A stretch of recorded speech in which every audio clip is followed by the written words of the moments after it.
అందరికీ నమస్కారం. ఇప్పుడు మన నెల్లూరులో మోజో అండ్ జోజో వారి ఆధ్వర్యంలో అద్భుతమైన రుచులతో ఎన్నో రకాల టీలు, లస్సీలు, మోజోటోలు, మిల్క్ షేక్లు, పిజ్జాలు, సమోసాలు, స్వీట్ కార్న్, పానీపూరీలు, మరెన్నో రుచికరమైన స్నాక్స్ కలవు. ప్రతి ఆదివారం ఒక స్పెషల్ ఫుడ్ ఐటమ్ కలదు. హోమ్ డెలివరీ సదుపాయం కలదు. మోజో అండ్ జోజో, సోమ్ సిటీ కళ్యాణ మండపం ఎదురుగా, రంగనాయకులపేట, నెల్లూరు.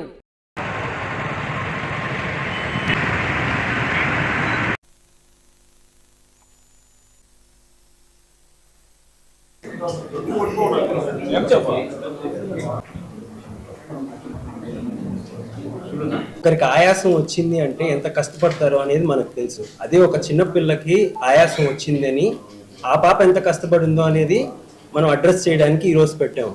సో ఎందుకు ఆయాసం వచ్చింది అంటే ఒక పాపది యాక్చువల్గా సత్య పేరు, ఒక 5 years పాపకి 1 week బ్యాక్ వాళ్ళు ఒక హాస్పిటల్కి వెళ్ళారు. హాస్పిటల్కి వెళ్ళినప్పుడు వాళ్ళు ఇనిషియల్గా ఒక ఎక్స్రే తీశారండి. ఆ ఎక్స్రే ఇది ఓకే. సో ఈ ఎక్స్రే పరంగా చూసుకున్నామంటే ఈ రైట్ సైడ్ ఊపిరితిత్తులు బాగుంది, లెఫ్ట్ సైడ్ ఊపిరితిత్తులు మొత్తం కొలాప్స్ అయిపోయింది. ఓకే. సో ఇలాగ ఆయాస పడుతుంది ఈ పాప అని చెప్పేసి మన దగ్గరికి రిఫర్ చేశారండి. సో ఈ రిఫర్ చేసినప్పుడు మనం ఎక్స్రే చూసి ఊపిరితిత్తుల్లో ఏదో ప్రాబ్లం ఉంది, అందుకని ఊపిరితిత్తులు లెఫ్ట్ సైడ్ ఊపిరితిత్తులు మూసుకోబోయాయి అనేసి ఇమీడియట్ గా మా దగ్గర ఉన్న పీడియాట్రిషియన్ డాక్టర్ ఉదయకీర్తి మేడంకి చూపించి, సో దాని తర్వాత ఎమర్జెన్సీగా మధ్యాహ్నం వస్తే ఒకసారి ఏంటి అనేది ఒక సిటీ స్కాన్ చేసామండి. సిటీ స్కాన్ చేసినప్పుడు ఆ లెఫ్ట్ సైడ్ ఊపిరితిత్తుల్లో పాపకి ఒక ఫారెన్ బాడీ అంటే విదేశీ పదార్థం అది ఏంటి అని ఇరుక్కొని పోయి ఉండింది లెఫ్ట్ సైడ్ లో. సో మేము ఇమీడియట్ గా మా కాడ ఉన్న అత్యాధునిక పరికరాల్లో బ్రాంకోస్కోపీ అనేది అంటే ఊపిరితిత్తుల ఎండోస్కోపీ. సో ఈ ఊపిరితిత్తుల ఎండోస్కోపీ పీడియాట్రిక్ బ్రాంకోస్కోపీ అంటాము. సో ఈ పీడియాట్రిక్ బ్రాంకోస్కోపీ వేసి ఊపిరితిత్తుల్ని చూసామండి. చూసినప్పుడు అక్కడ ఫారెన్ బాడీ కనిపించింది. అంటే లెఫ్ట్ సైడ్ మెయిన్ బ్రాంకస్ అంటే మెయిన్ ఊపిరితిత్తులు లెఫ్ట్ సైడ్కి పోయే మెయిన్ గొట్టంలో ఆ ఫారెన్ బాడీ ఇరుక్కొని ఉండింది. సో ఈ ఫారెన్ బాడీ ఇరుక్కోవడం మనం చూసినప్పుడు మనం ఏం చేస్తామంటే ఫస్ట్ ఫారెన్ బాడీని తీయాలి, లేకపోతే ఏమవుతుందంటే లోపల ఇన్ఫెక్షన్ వచ్చేస్తుంది. సో ఆ లెఫ్ట్ సైడ్ ఊపిరితిత్తులు ఇంకా పని చేయకుండా పోతుంది. సో మనం ఏం చేసామంటే ఒక ఫోగాటి బెలూన్, ఆ బెలూన్ వేసి ఫారెన్ బాడీని బయటికి తీసామండి. ఆ ఫారెన్ బాడీ తీసినప్పుడు ఏంటి అని మనం చూస్తే అది ఒక్కపొడి అంటే బీటిల్ నట్. అది ఏమైంటుంది అనుకొని మనము క్రాస్ చెక్ చేసినప్పుడు వాళ్ళ నాన్నగారికి ఒక్కపొడి వేసుకునే అలవాటు ఉంది. సో పాప ఒక్కపొడి మింగేసి అది బై మిస్టేక్ అది పొట్టలోకి పోకుండా ఊపిరితిత్తులకు వెళ్ళిపోయింది. దాన్ని మా భాషను ఏమంటాం అంటే ఆస్పిరేషన్ అంటాం. సో ఈ ఫారెన్ బాడీస్ అనేది ఇంపార్టెంట్, ఒక ఎమర్జెన్సీగా మనం చూడాల్సిన పరిస్థితి. సమ్ టైమ్స్ ఏమవుతుందంటే 2 ఊపిరితిత్తులు బ్లాక్ అయిపోయినప్పుడు కొలాప్స్ అయిపోతారంటే డెత్ గానీ అవ్వచ్చు. ఎందుకంటే మెయిన్ గా ఒక్కొక్కరికి ఆయాసం అనేది చాలా ఇంపార్టెంట్, అది అడ్రస్ చేయాల్సిన విషయం. 5 year పాపకి మనం బీటిల్ నట్ అనేది లోపల లెఫ్ట్ సైడ్ ఊపిరితిత్తుల్లో ఉంది కాబట్టి మనం బ్రాంకోస్కోపిక్ ప్రొసీజర్ చేసి బయటికి తీసాం. ఇంపార్టెంట్ ఏంటంటే ఎర్లీ డయాగ్నోసిస్, అంటే ఎంత తొందరగా మనం కనిపెడతామో అంత తొందరగా వైద్యం ఇచ్చినప్పుడు ఏ ప్రాబ్లం ఉండదు. చూసారంటే మనకి రైట్ సైడ్ ఊపిరితిత్తులు ఓపెన్ అయింది, లెఫ్ట్ సైడ్ ఊపిరితిత్తులు ఓపెన్ అయింది. సో ఇది ఎక్స్రే అండి. సో ఇది foreign body. Okay okay. Almost ఈ పాప డయాగ్నోస్ అయ్యేటప్పటికి it was 2 weeks. So 2 weeks నుంచి పాప కంప్లైంట్స్ ఉన్నాయి. సో ఆస్పిరేషన్ అనేది ఎప్పుడో 2 వారాల క్రితం జరిగింది. సో కొన్నిసార్లు ఏమవుతుంది అని అంటే అది ఆల్రెడీ ఒక లంగ్లో కాకుండా ఇంకొక సైడ్ వెళ్ళిపోయింది కాబట్టి బేబీకి లైఫ్ థ్రెటనింగ్ ఈవెంట్స్ అంటూ ఏమీ జరగలేదు. Suppose it is the big foreign body, అది మెయిన్ ట్రెకియాలోనే ఉండిపోయింది అనుకోండి, ఒక్కోసారి అది లైఫ్ థ్రెటనింగ్ ఈవెన్ డెత్ కూడా అయ్యే ఛాన్సెస్ ఉంటుంది. సో యూజువల్లీ ఈ అవేర్నెస్ ఎందుకు అంటే పేరెంట్స్ ఈ age group particularly 3 to 5 years age గ్రూప్లో చాలా పర్టికులర్గా నోటీస్ చేస్తూ ఉన్నారు పిల్లల్ని. సో అది ఎక్స్ప్లోరేటివ్ ఏజ్ గ్రూప్, వాళ్ళకి ఎంతూసియాజం ఉంటుంది, ఏం జరుగుతుంది ఏంటి, ప్లస్ పేరెంట్స్ కానీ చుట్టుపక్కల వాళ్ళు కానీ ఏం చేస్తున్నారు అది ఇమిటేట్ చేస్తూ ఉంటారు. సో ఎందుకు ఆ పాప బీటిల్ నట్ తీసుకునింది అంటే ఫాదర్ని చూస్తూ ఉంది, సో తీసేసుకునింది. సేమ్ థింగ్ సాఫ్ట్ ఆబ్జెక్ట్స్ అనుకోండి, అవి స్వాలో చేసేస్తారు. Hard objects only betel nut అనే కాదు, డ్రై ఫ్రూట్స్, పీనట్స్, యూజువల్ ఇవి ఉంటాయి ఫారిన్ బాడీస్ లాగా.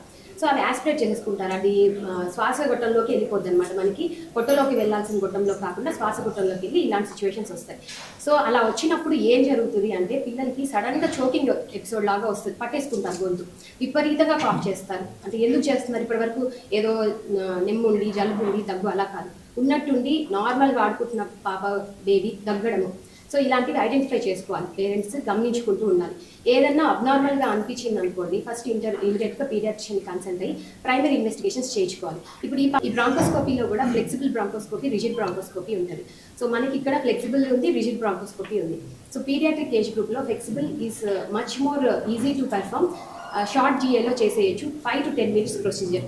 సో ఇలాంటివి అంటే అర్లీగా ఇంటర్వ్యూ చేయడం వల్ల ఏమవుతుందంటే ఇది చూడండి, లంగ్ ఎక్స్పాన్షన్ నార్మల్గా వచ్చేసింది. ఒక్కోసారి కొన్నిసార్లు మంత్స్ కూడా అయిపోతుంది. సో వన్స్ డ్యామేజ్ అయిపోతే ఆ లంగ్ని కొలాప్స్ అయిపోతే రీఇన్ఫ్లేట్ చేయడం అది కష్టం అవుతుంది. So just for the awareness purpose parents be careful about children, particularly this age group. వచ్చినప్పుడు డాక్టర్ కౌశిక్, పీడియాట్రిషియన్ కీర్తి వీళ్ళిద్దరూ చూసి ఎమర్జెన్సీగా చేయాలి అని ఆపరేషన్ థియేటర్కి ఆఫ్టర్నూన్గా షిఫ్ట్ చేశారు. పాపని ఎగ్జామిన్ చేస్తే చాలా బ్రెత్లెస్గా ఉంది, అంటే చాలా ఆయాసంగా ఉంది, ఊపిరి తీసుకునే వేగం చాలా ఎక్కువగా ఉంది, బ్లడ్లో ఆక్సిజన్ లెవెల్స్ కూడా తక్కువగా ఉన్నాయి. కానీ ఇంకా ఈ పాపకి ఎమర్జెన్సీగా మనం చేయాలి అని సో అప్పటికప్పుడే వితౌట్ ఎనీ డిలే మనం ప్రొసీజర్ చేయడానికి ఆపరేషన్ థియేటర్ లోపలికి తీసుకెళ్ళాము. సో మామూలుగా ఇంత చిన్న పిల్లలకి ఎమర్జెన్సీగా అంటే ప్రీ ఆపరేటివ్గా మనం ఏ ప్రిపరేషన్ లేకుండా ఎమర్జెన్సీగా తీసుకోవడం అనేది ఛాలెంజింగ్. దట్టు ఈ మనం అనస్థీషియా ఇచ్చేదంతా శ్వాసనాళం ద్వారానే ఇస్తాం, అంటే ట్రకియా, బ్రాంకై, ప్రధానమైన శ్వాసనాళాల ద్వారానే మనం అనస్థీషియా ఇస్తాం.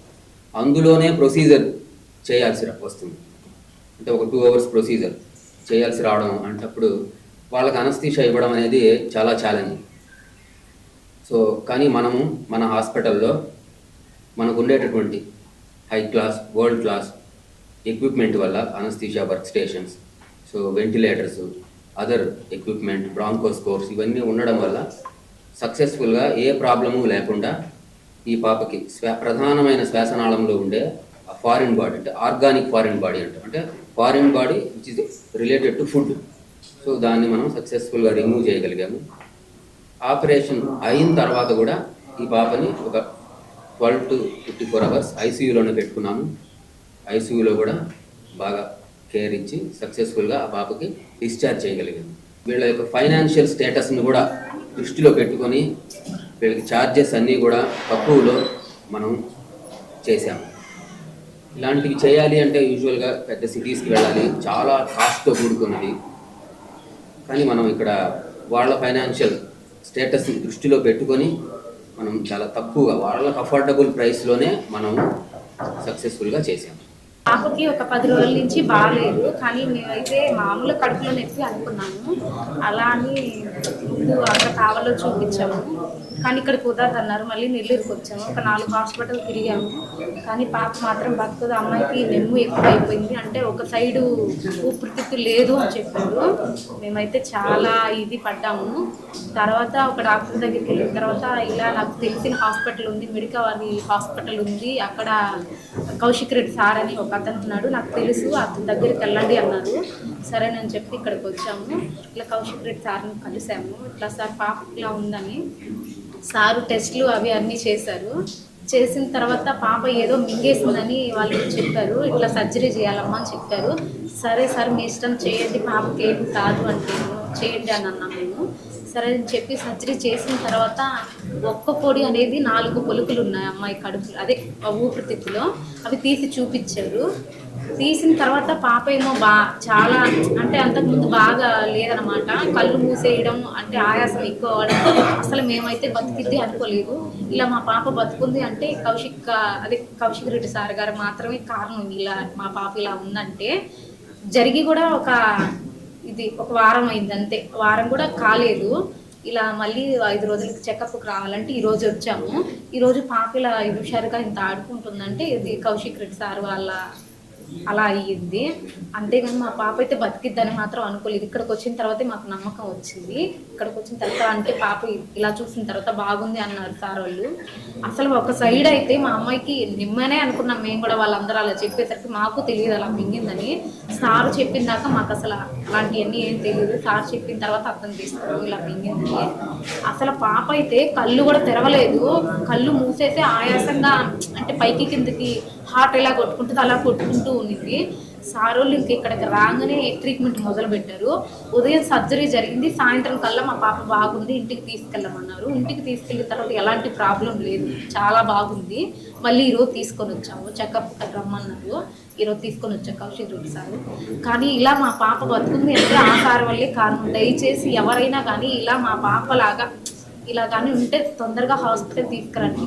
ఎందుకంటే మా పాపలాగా ఇంకొక పాపకి ఎప్పుడు ఎలాగ కాకూడదు. అందుకోసం నేను ఇట్లా మాట్లాడాలని అనుకుంటున్నాను.